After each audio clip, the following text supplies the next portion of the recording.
ఆనాడు వేమన చెప్పిన వేదాంతం, బ్రహ్మం చెప్పిన కాలజ్ఞానం అక్షరాల నిజమవుతున్న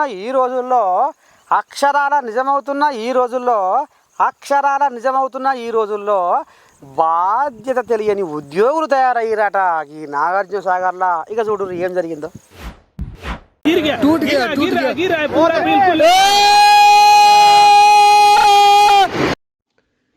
బాధ్యత తెలియని అధికారులు, బడాయి పలికే పెద్ద మనుషులు ఉన్నంత కాలము సమాజం బాగుపడదని అంటుంటారు వెనుకటి నుంచి పెద్దలు.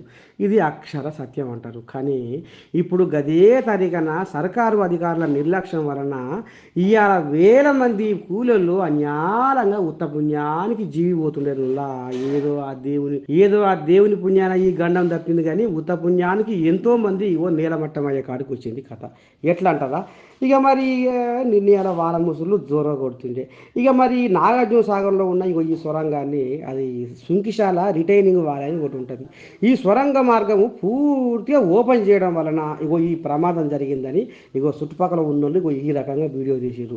ఇక ఇది ముసుక్కున పొక్కితే రేపు మన ఇల్లు ఎడబోతుందో, ఇజ్జత ఎడబోతుందో, జనం ఏమంటారో, మన పై అధికారులు ఏమంటారో ఏం కదా అని ఆగస్టు 1వ తారీఖున ఈ కథ జరిగితే ఇంతవరదాకా కూడా ఇది లోపలనే దాచిపెట్టిరట. ఇక నిన్నయాల ఇది బయటకు వచ్చింది. చూడాల మరి సర్కారు సకదనం ఇంత ముద్దుగా పోతున్నందుకు. ఇక మరి రేపు జనాలు ఏమని ఆడిపోసుకుంటారో ఎటువంటి సంగతులా.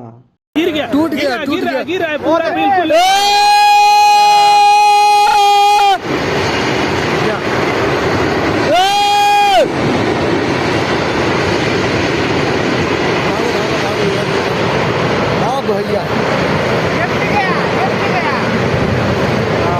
देखो पानी डायरेक्ट हो गया। इंटरनल बनना सब भर जाएगा। हट जाओ यहाँ से हट जाओ, इधर हट जाओ। डायरेक्ट हो गया।